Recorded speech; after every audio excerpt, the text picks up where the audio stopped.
For all those people who are joining from the Caribbean region, we all have big dreams for the Caribbean, don't we? I mean, and this really is a pivotal time for the Caribbean. We often share those dreams with our friends and our colleagues, and sometimes we joke about it. But this really is the season for the Caribbean to pivot, for some of us to more seriously consider some of those big dreams that we have for the Caribbean and see how we can reach them. And this is why this conversation is so timely. It really is about pivoting. And the pivot movement, which we'll talk a lot about, is a movement that is fueled by ideas to transform the Caribbean. My name is Dianne Squires. I'm with the Pivot team. And in this discussion, we're going to look as well at the partnerships that have taken shape during the Pivot movement. And one of the really sweet partnerships, I think, is between Pivot and Freetown Collective. So we're going to explore that beautiful collaboration. And then we're going to look at the wider goals of the Pivot movement. We're also going to chat about the new Pivot book, which was just launched less than a week ago, actually, on Friday, and how you can become a future maker. So again, just to remind everybody, there will be a wonderful prize at the end, and I'll talk to you about that near the end of the live. But we want to invite you as well to join this discussion. Put your questions in the comment section, and we will try to answer as many of them as possible. Let's get started. You ready? Ready. Let's go. Let's go. Musheer, I think we should start with you because I keep mentioning the Pivot movement, and there are people who are watching who may not be so familiar with what the Pivot movement is. So can you explain for us and for the audience watching, what is Pivot? What is the Pivot movement? Well, Pivot includes this, right? This moment that we are on Instagram Live. It's amazing that a large development financial institution would think that, hey, let's find a way to talk with people across the board.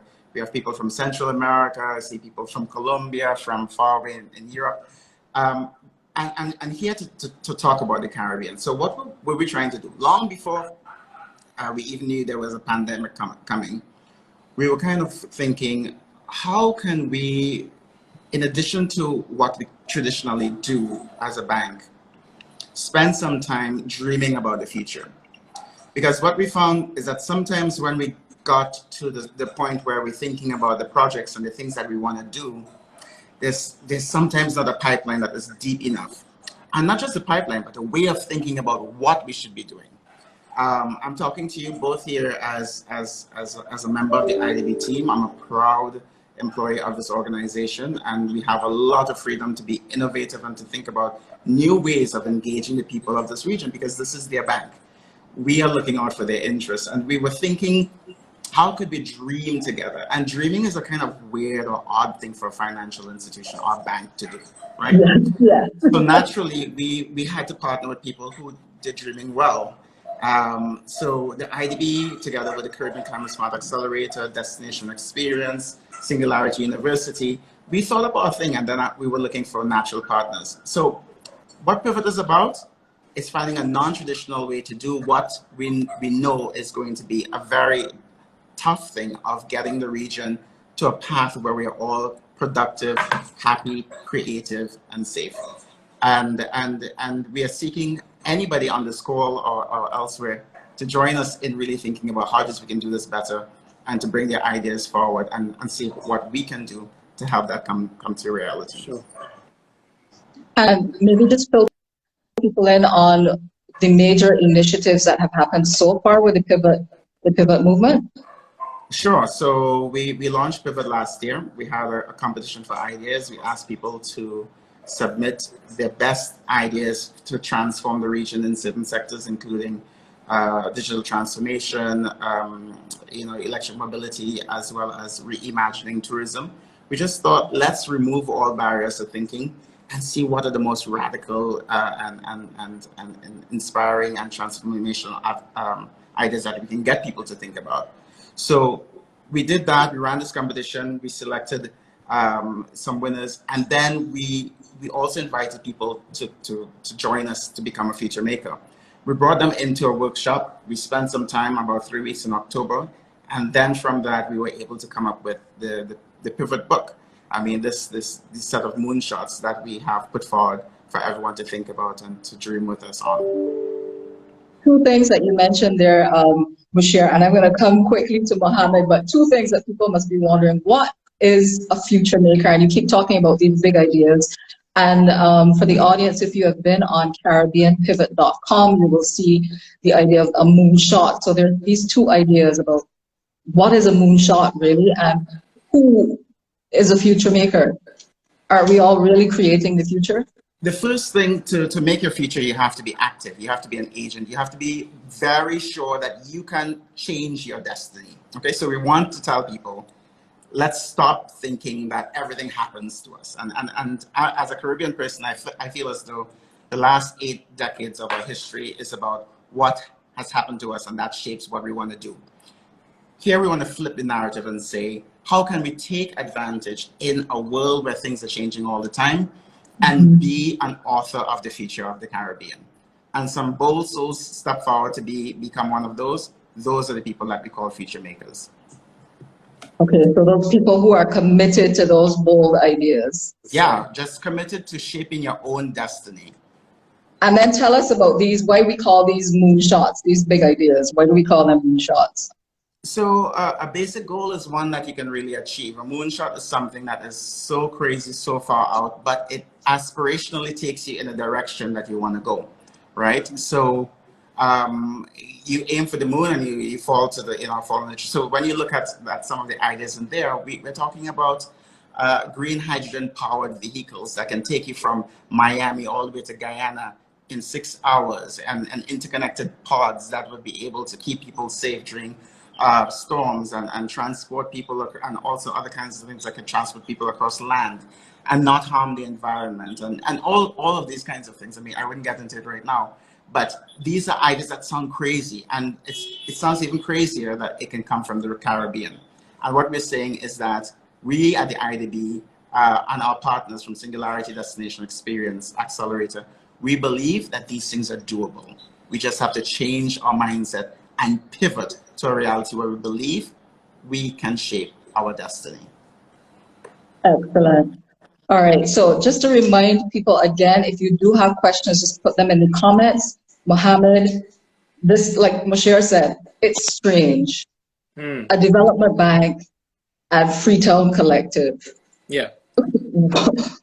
Tell me that story and how that happened. What happened and how did this collaboration come about? This collaboration started 10 years ago before I even knew Musheer, if I'm gonna be honest. Nah, like, and maybe even before that.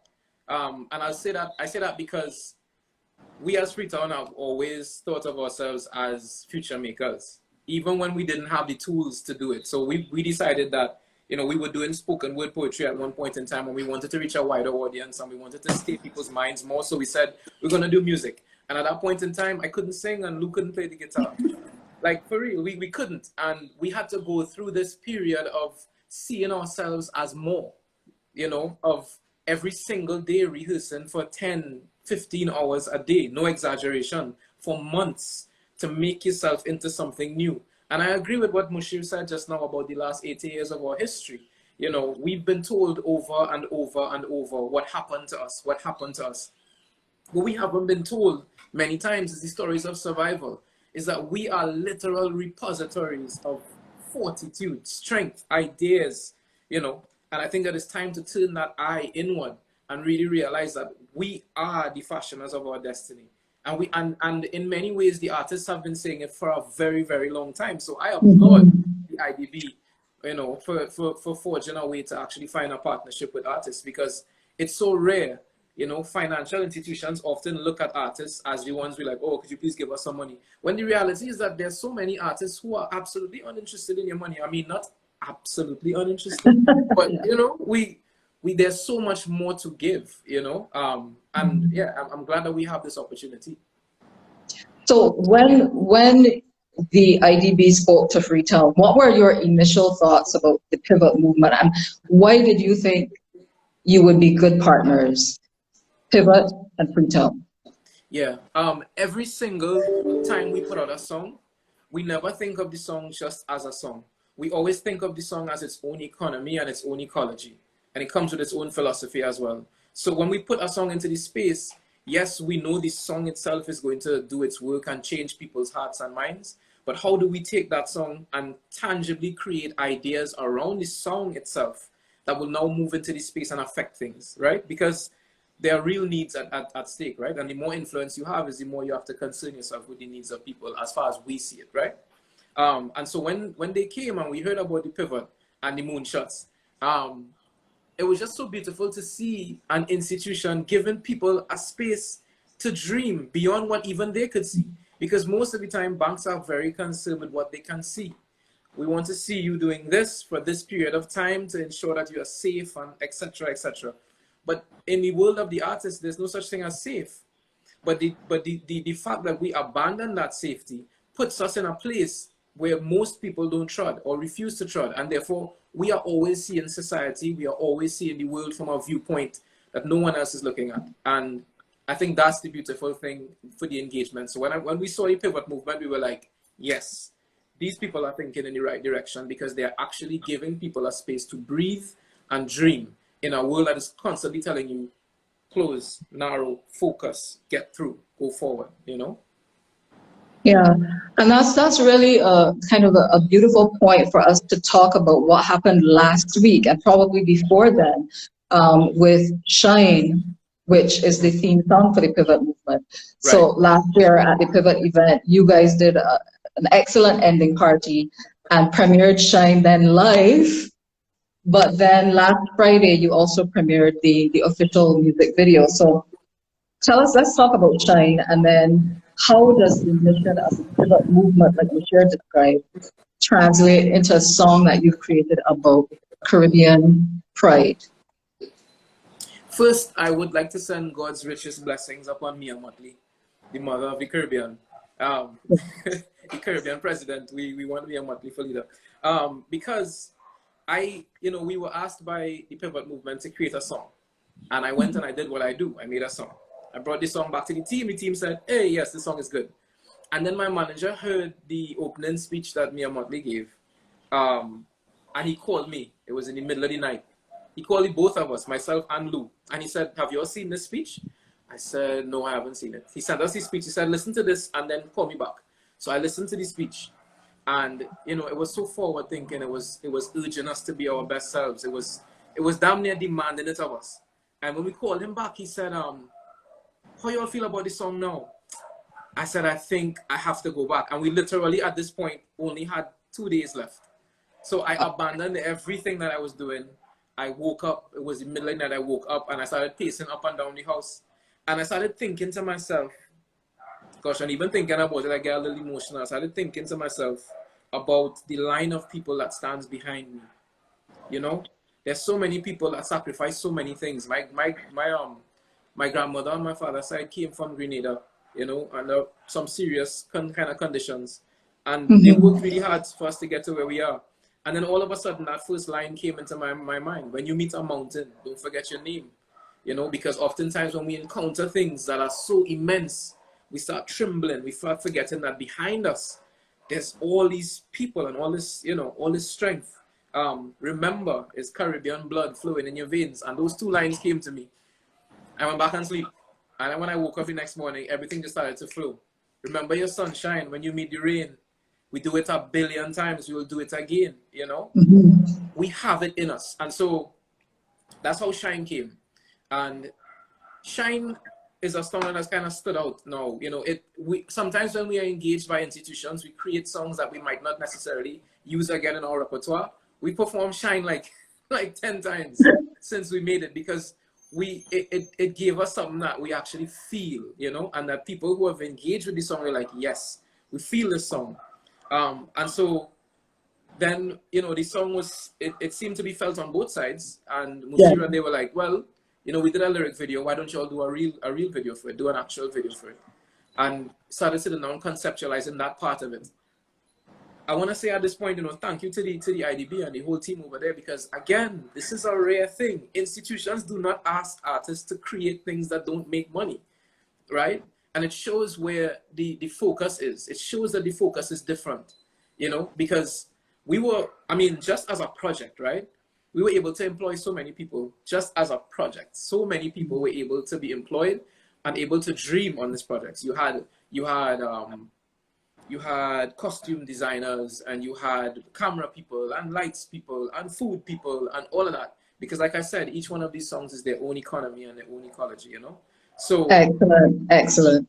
yeah. So we will be really grateful for the opportunity and for the birth of that song, Shine, which we feel represents where we are at now and where we need to be as Caribbean people.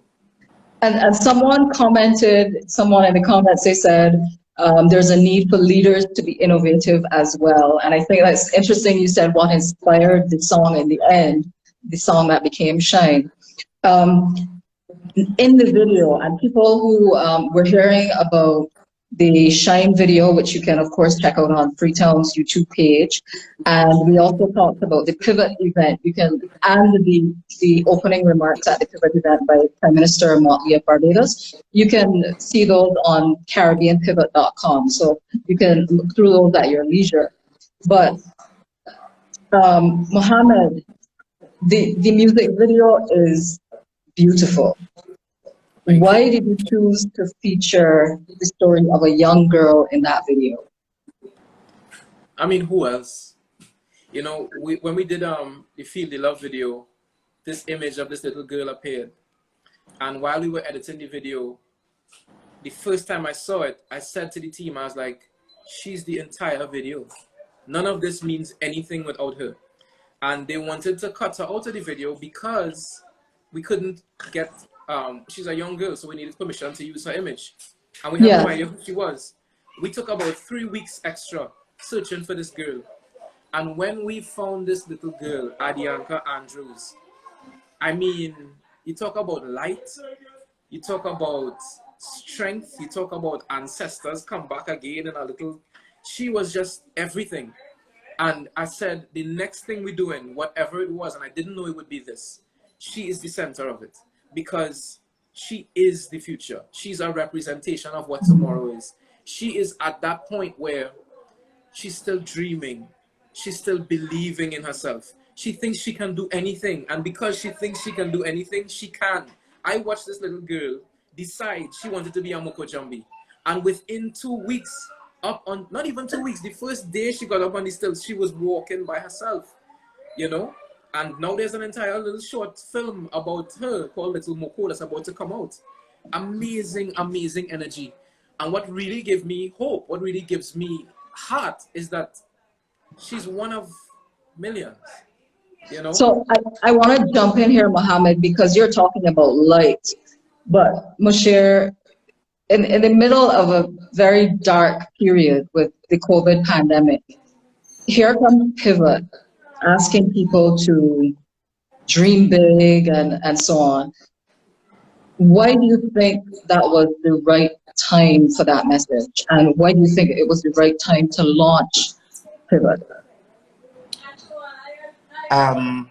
If in the Caribbean, we feel that we have to wait until everything is fixed to start doing what we need to do, we would never be able to start, right? But this is the story of the region. The story of the region is resilience, conflict resolution, new conflict, new resolution, new trial. I mean, just think about from the prehistoric days. Think about when the Europeans came to the Caribbean. Every single settlement that was established, wiped out by hurricanes. I mean, the story of the region is really how it comes back again. So we didn't think it was a hard ask to ask the region to dig deep in this dark moment when the entire world is really trembling and learning what it is to take shock after shock after shock. We've been doing it so many times. We've done it a million times, and we'll do it again, right? So we didn't think that it was beyond. The people of the region to actually say, what next? What else? But not just what for the next few months. It's that we need something much bigger and longer that can give people the freedom to do a lot more and what it is we feel as though is the possibility now. Well, that's great, and that's a great segue as well into what we should talk about next, I think, which is the pivot book, because that really looks at the Caribbean in 2040, which this discussion is about way down in the future. We're at, well, not that way down, really only 2 decades. But the pivot book is done in comic book format, which seems like another, again, you have a band and a musical band, and then you have a band producing or putting out a comic book.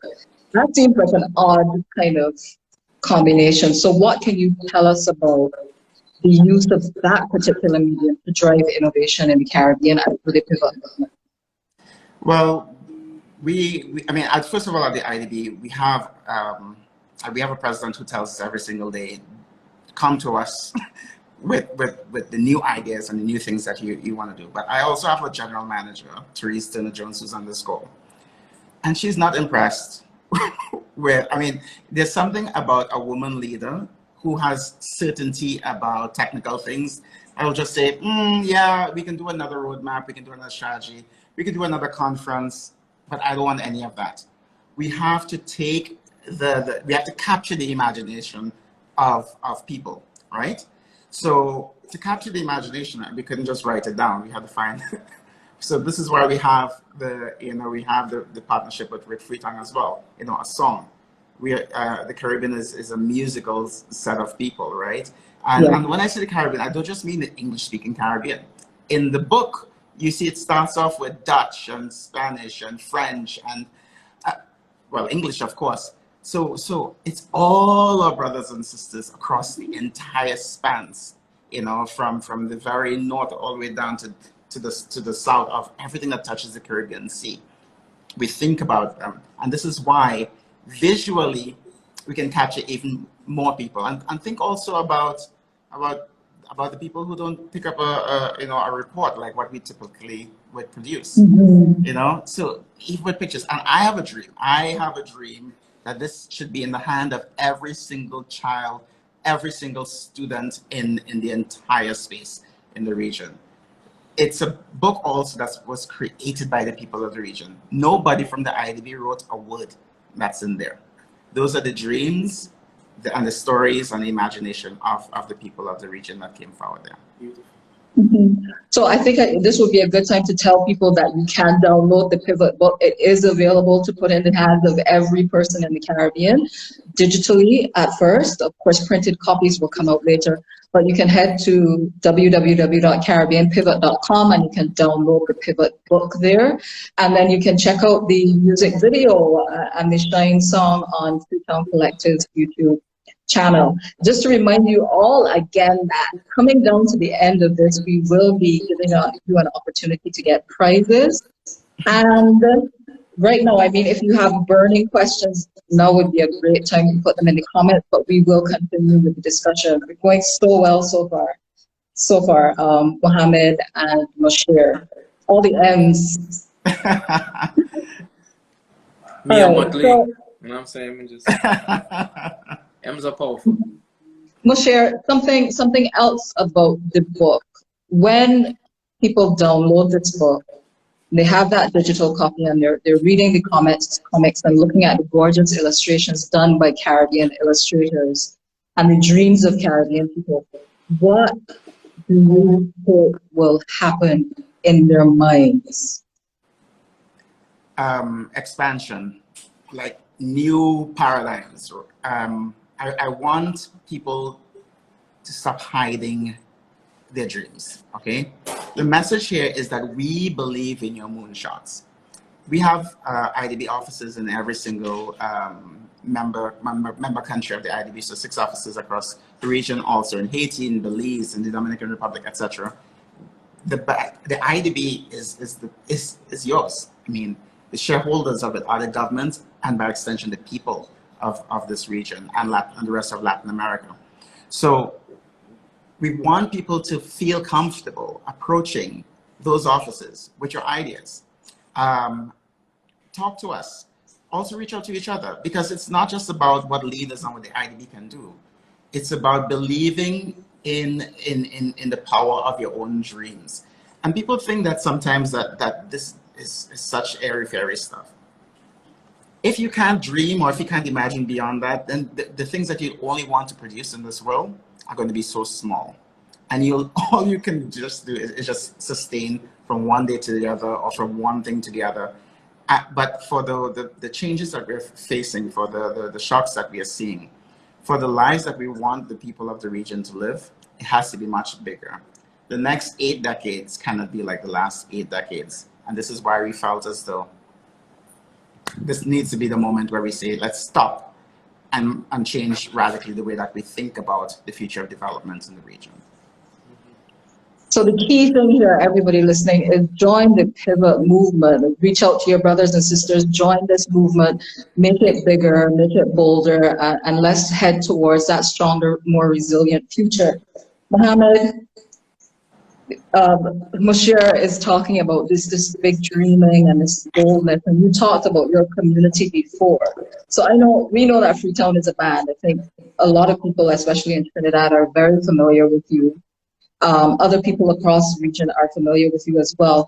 It's a band, but you also describe it as a place, and your people as residents.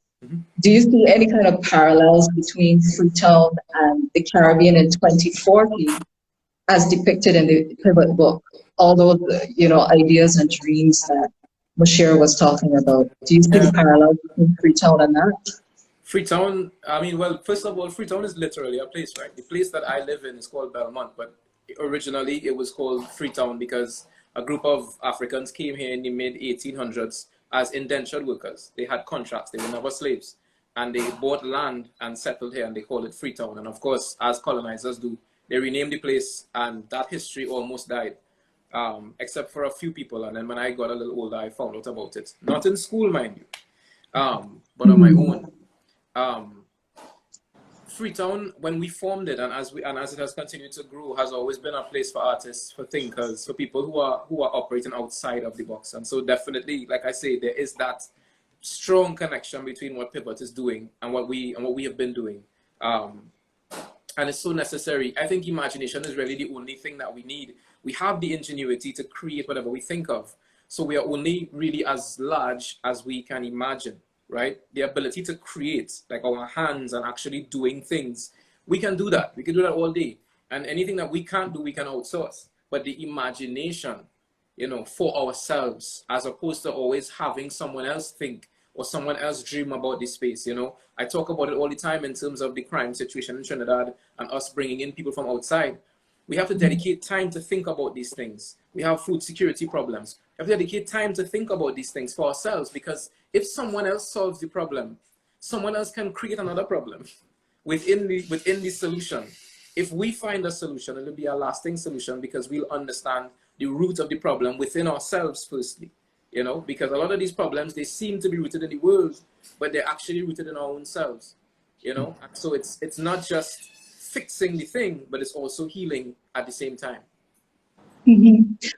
Great. I just wanted to take a moment to recognize not just those people in the English-speaking Caribbean region and the Dutch-speaking and Spanish-speaking and so on, but we also want to recognize those people from across Latin America as well who have joined us. So welcome to all of you. And I know I saw a couple of people from Paraguay and other places. So welcome to you all. And we have a question from Luke. Musheer, well, let's see who this question is for. Does Pivot have any intention to impact education reform to create the dreamers and thinkers of the future? So I'll say that again. It's Luke's question, and this is for you, Musheer. Does Pivot have any intention to impact education reform to create the dreamers and thinkers of the future? Pivot 2020 was a chance, a gamble. We didn't think it'll be as powerful and as successful as it is right now. And what do I mean by successful? From that engagement, we have now gone into taking the Vision 2025 of the bank and shaping it for the region that's actually along the lines of what we learned from that engagement, right? So we're looking at this thing called build forward, how people talk about build back better. And we think that that's not sufficient. How do you build forward in a radically different way? And we are looking at some of the things that came out of there, and that focused a lot on infrastructure. But towards the end of the conversation in 2020, we realized that to sustain this, we do have to change hearts and minds and the way that we acquire our learning and think about what our priorities are. That goes right to the heart of education. And that's why Pivot 2022 is exclusively about how do we reshape, how do we inject new ways of thinking about approaching education and delivering the people who can actually live this vision that we have created. So it's definitely about education. And in fact, I think if Therese had a veto, it would have been education last year. But we are looking forward to having that conversation next year. And Mia Motley, Prime Minister Motley, actually says she's convinced that this is the way to go. We have to think about it. Think about just using the space of where we are, right? We were the bridge between the old world and the new world, the Caribbean was, right? To this whole thing that we call Latin America. The first connection was the Bahamas. It's in the Caribbean. And we feel as though our people should be fluent in the languages of the entire hemisphere. They should be fluent in mindfulness and being good humans, and also the best in technology and thinking about how to build things. And we have that talent. We export them all over the place, but we feel that with our support from the IDB and other partners, that we can take this in a completely new direction, starting with education, Pivot 2022. Well, Renee is supporting that in the comments. Renee is saying, recreating the narrative and igniting imagination must begin in schools. That's from Renee. Thanks, Renee. Thanks for that comment. So I'm going to allow you, Musheer, to maybe do a little bit of a wrap up by asking this question. Now, we have the song, we have the video, we have the Pivot book. We've relied on the talent and creativity of the region's artists like Freetown to send a really important message. What is the role of creatives in creating this Caribbean of the future?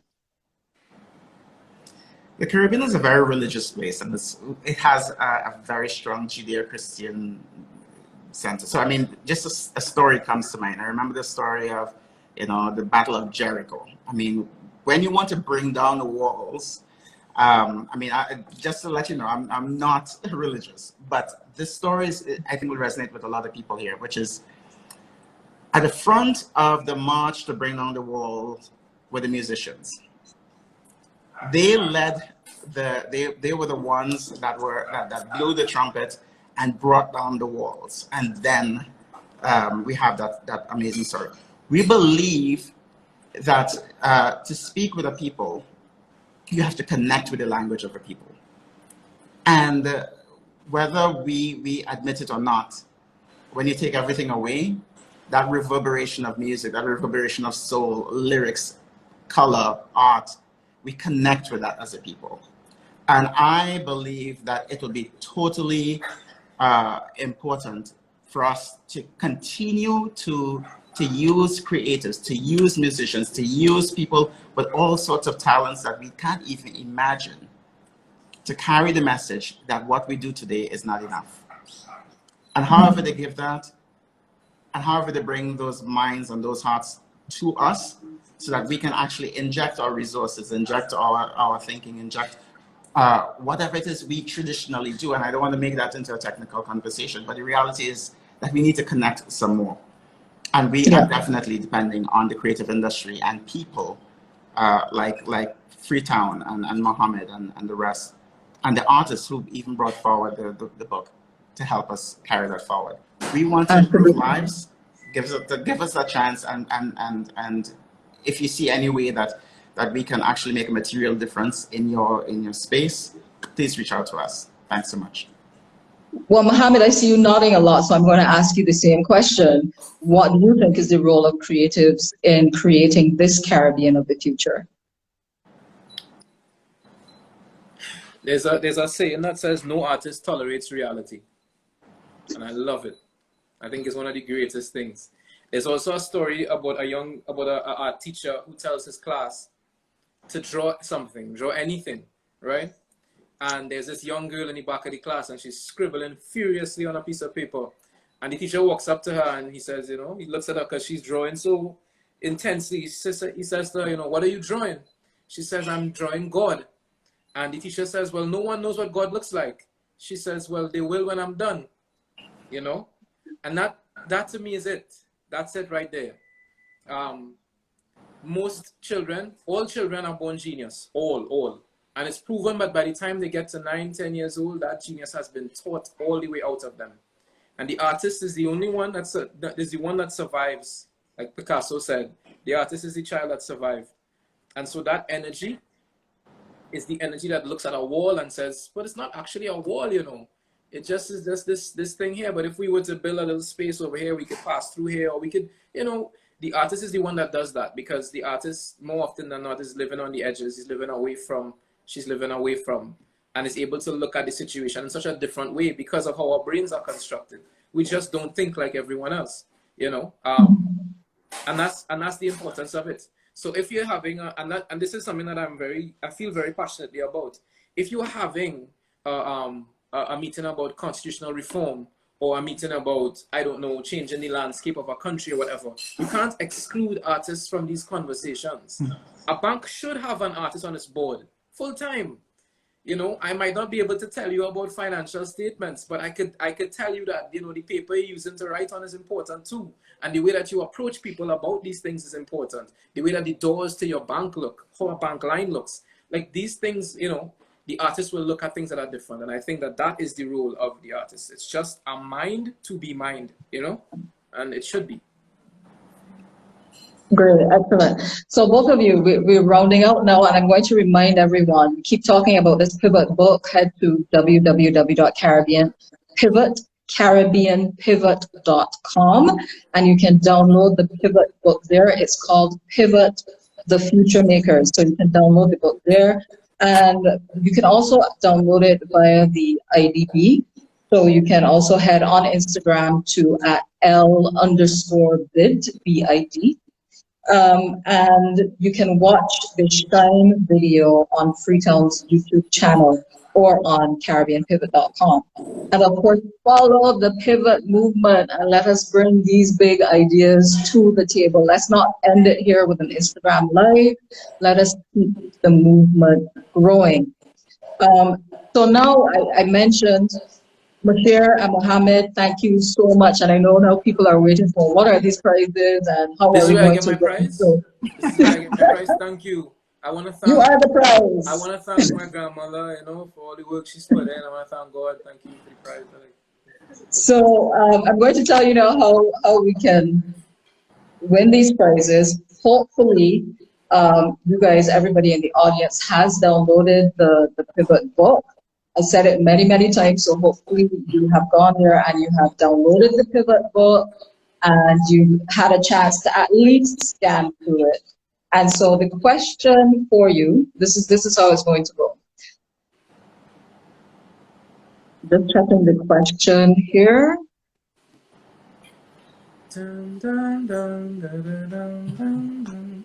All right. This is going to happen on the Caribbean Pivot page. So at Caribbean Pivot, you need to go right after this live to at Caribbean Pivot for your chance to win. And it's either gift cards or opportunities for learning. And trust me, they're great opportunities for learning to be had. So you head over to at Caribbean Pivot on Instagram right after this live. The first 10 people to comment the right answer on this question that I'm about to give will be the winner. So we'll review the questions and the answers, we'll review the answers and get in contact with you directly. So you must like the Caribbean Pivot page. You must like the L_bid, EL_BID page, and the Freetown Collective page at We Are Freetown. You got all of that? You got all of that? We have all of that, yes? Good. Now here comes the question. All right, I hope people are listening. Name 2 of the illustrators who worked on Pivot, the Future Makers. That's the name of the Pivot book. And we have wonderful Caribbean illustrators who did the great work. The question again is, name 2 of the illustrators who worked on Pivot, the Future Makers. And again, this is what you do. You head over right after this live to at Caribbean Pivot, but you must make sure that 1, you are following at Caribbean Pivot. 2, you are following LEL_BID.